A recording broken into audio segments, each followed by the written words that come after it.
Hi everyone, in front of me I've got HUAWEI Nova 11 and let me share with you how to change the screen timeout on this device. So as you can see, my device blacked out a little bit, so I want to change it. So I want to extend my blackout time.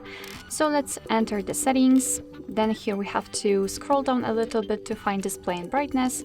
And right here, let's scroll to find the sleep option. As you can see, I've got after 30 seconds option applied, which is relatively short option. What is more, after tapping on it, we can see more options. We've got even shorter options, so the 15 seconds, and of course longer ones like 1, 2, 5 or 10 minutes. So in order to change the sleep time, simply tap on the option you'd like to use. And I will pick 5 minutes, for example. As you can see, it is immediately notified right here, which simply means that from now on, after 5 minutes of inactivity, this device will black out. Alright, so that will be all. Thank you so much for watching. I hope that this video was helpful, and if it was, please hit the subscribe button and leave the thumbs up.